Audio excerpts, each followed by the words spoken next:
good morning, good evening, good afternoon, and remember, context is everything. Media Network, founder and CEO John Michael, is reading another book today. Healing the Child Within, Chapter 3. Let's continue. This book's from 1984. What is the child within? Chapter 3. No matter how distant, evasive, or even alien it may seem to be, we each have a child within. The part of us that is ultimately alive, energetic, creative, and fulfilled. This is our real self, who we truly are. Horney, Masterson, and others call it the real self. Some psychotherapists, including Winnicott and Miller, call it the true self. Some clinicians and educators, and in and out of the alcoholism and family fields, also call it the inner child. With the help of parents, other authority figures, and institutions, such as education, organized religions, politics and media, and even psychotherapy, most of us learn to stifle or deny our child within. When this vital part of each of us is not nurtured and allowed freedom of expression, a false or codependent self emerges. I further describe these two parts in each of us on Table 1 on page 10, which is the next page. Our child within, or real self. New heading. In this book, I use the following terms interchangeably: real self, true self, child within, inner child, divine child, higher self. So they're all the same. They're all capital, lettered, first letters.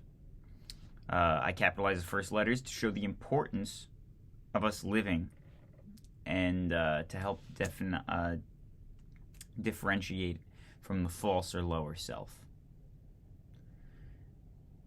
It has also been called our deepest self, or inner core, by James and Savory in 1977. These items refer to the same core part in us.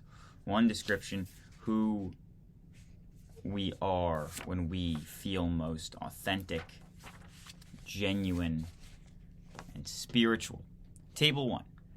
Some characteristics of the real self and the co-dependent self. So here, you'll see, if you can see, I don't know. It's a little dim. Well, either way. Real self, codependent self. I'm going to do real self, and then I'm going to read codependent self. Real self. Characteristics of the real self, or the inner child. Authentic self, true self, genuine. Spontaneous, expansive, loving. Giving, communicating, accepting of self and others. Compassionate, loves unconditionally. Feels feelings, including appropriate, spontaneous, current anger. Assertive, intuitive, child within, inner child. Ability to be childlike, needs to play and have fun. Vulnerable, powerful in a true sense. Trusting, enjoys being nurtured, surrenders, self-indulgent, open to unconscious, remembers our oneness, free to grow. And then it says private self after a space. I'm not sure what that means. I'm not sure what most of this means, but I'm continuing to have an open mind and see if this is interesting. That's the real self, all of those characteristics. Some of them which sounded a little bit confusing, but that's okay. There's plenty of book yet to read. Codependent self. So this is probably something that they're talking about in a negative light. Codependent self. Characteristics. Unauthentic self or mask. False self or persona. Ungenuine. As if personality, using slang of the era. As if. Plans and plods. Contracting. Fearful. Withholding. Envious, critical, idealized, perfectionist. Other-oriented, overly conforming. Loves conditionally. Denies or hides feelings, including long-held anger. Long-held anger meaning resentment. Aggressive and or passive. Passive-aggressive. Rational, logical. Overdeveloped parent/adult scripts. May be childish. Avoids play and fun. Pretends always to be strong. Limited power. Distrusting. Avoids being nurtured. Controls, withdraws. Self-righteous. Blocks unconscious material. Forgets our oneness. Feels separate. Tends to act out unconscious, often painful patterns repeatedly. Public self. Our real self is spontaneous, expansive, loving, giving, and communicating. Our true self accepts ourselves and others. It feels whether the feeling may be joyful or painful. It expresses those feelings. Our real self accepts our feelings without judgment and fear, and allows them to exist as a valid way of asserting and appreciating life's events. Our child within is expressive, assertive, and creative. It can be childlike in the highest, most mature, and evolved sense of the word. It needs to play and have fun, and yet it is vulnerable, perhaps because it is so open and trusting. It surrenders to itself, to others, and ultimately to the universe. And yet it is powerful in the true sense of power. Discussed on page 11 and 15. It is unhealthy, or rather, it is healthy, self-indulgent. It is healthily self-indulgent, taking pleasure and receiving, and in being nurtured. It is healthily self-indulgent, taking pleasure in receiving, and in being nurtured. One more time. It is healthily self-indulgent, taking pleasure in receiving and in being nurtured. It is also open to that vast and mysterious part of us that we call our unconscious. It pays attention to the message that we receive daily from our unconscious, such as dreams, struggles, and illness. By being real, it is free to grow. And while our codependent self forgets, our real self remembers our oneness with others and with the universe. Yet for most of us, the real self is also our private self. Who knows why we choose not to share?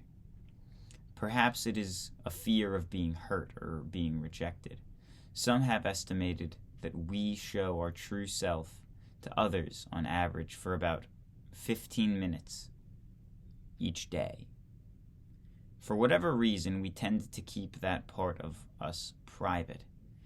When we come from, or we are, our true self, we feel alive. We may feel pain in the form of hurt, sadness, guilt, or anger, but we nonetheless feel alive.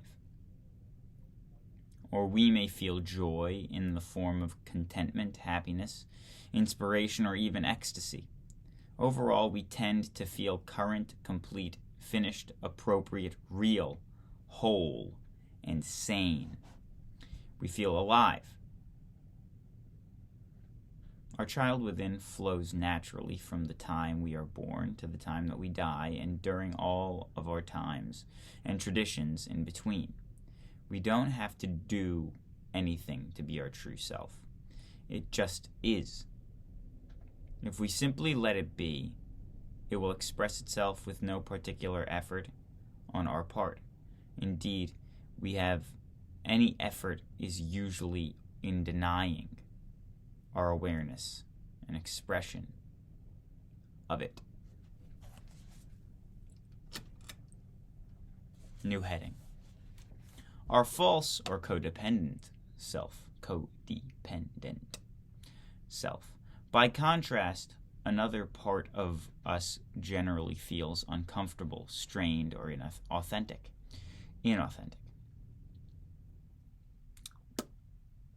I use the following terms interchangeably: false self, codependent self, unauthentic, or public self.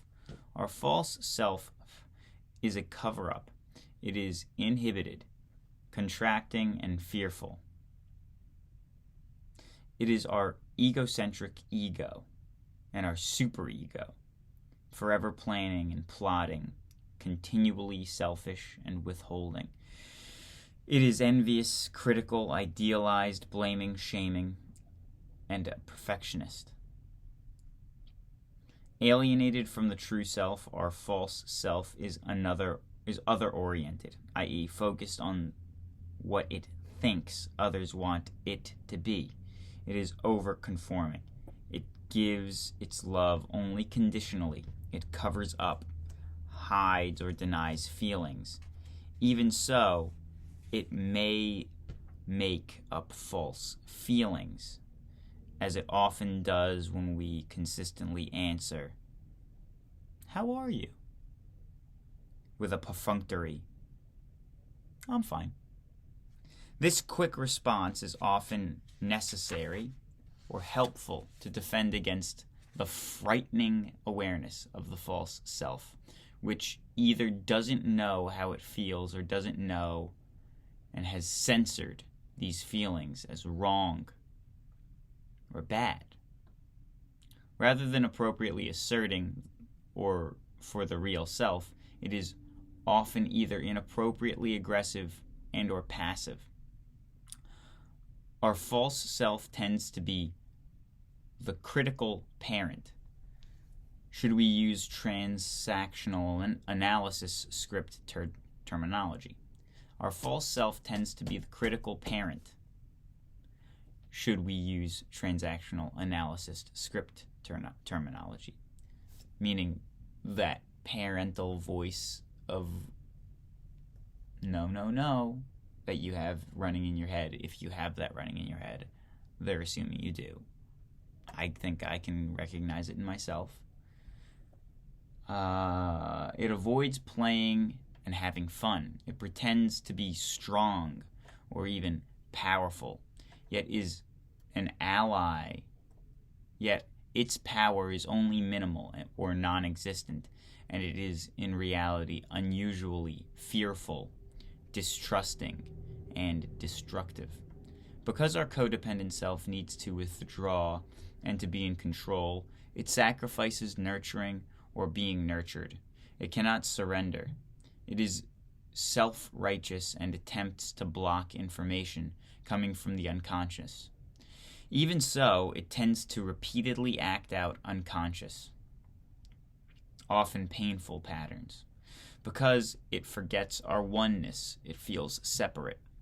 It is our public self who we think are others, and eventually we think we should be.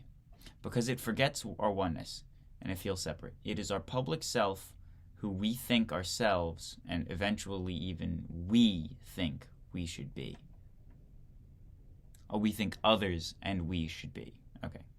Most of the time, in the role of the false or codependent self, we feel uncomfortable, numb, empty, or in contrived state. We do not feel real, complete, whole, or sane. At one level or another, we sense that something is wrong, something is missing. Paradoxically, we often feel like this false self is our natural state, that we should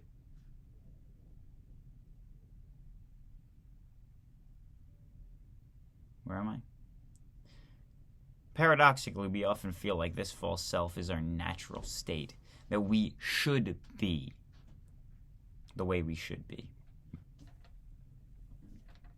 This could be our addiction or attachment to being that way. We become so accustomed to being our codependent self that our real self feels guilty, like something is wrong, that we shouldn't feel real or alive. To consider changing this problem is frightening. This false or codependent self appears to be universal among humans. It has been described or referred to countless times in print and in our daily lives. It has been called such diverse names as a survival tool,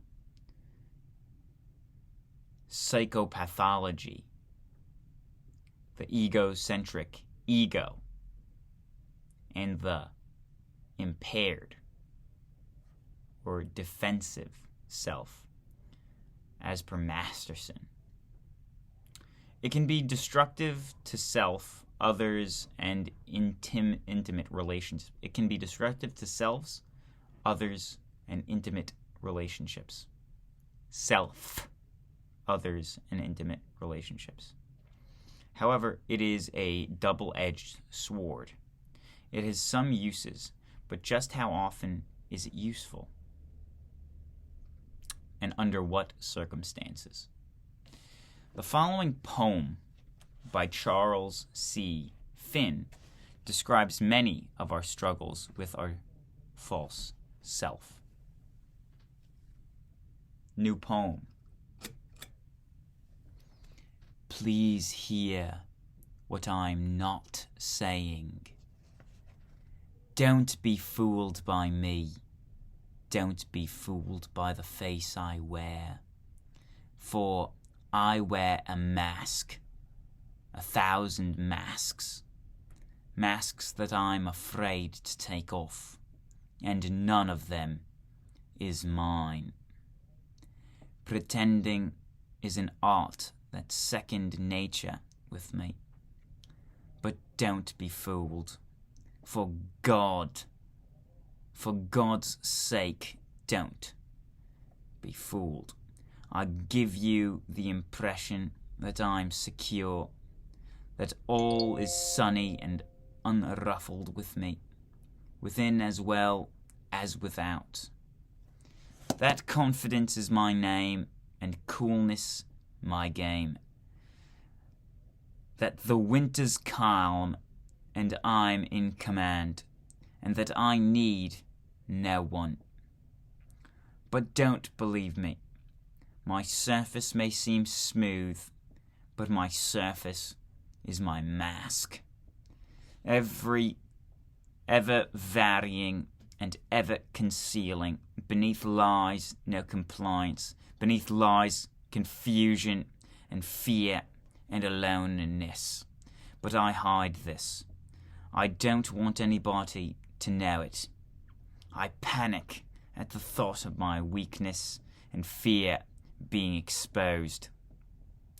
That is why I frantically create a mask to hide behind, a nonchalant, sophisticated facade, to help me pretend, to shield me from the glance that I know.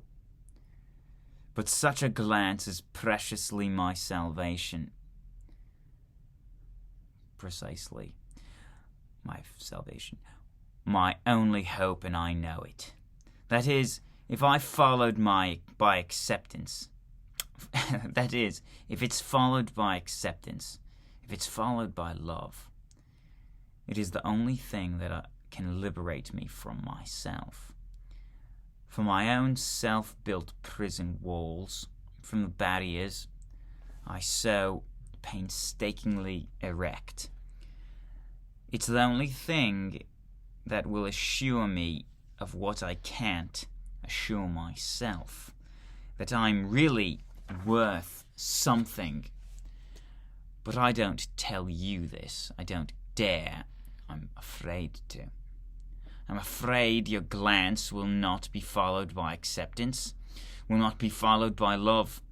I'm afraid you'll think less of me, that you'll laugh would kill me.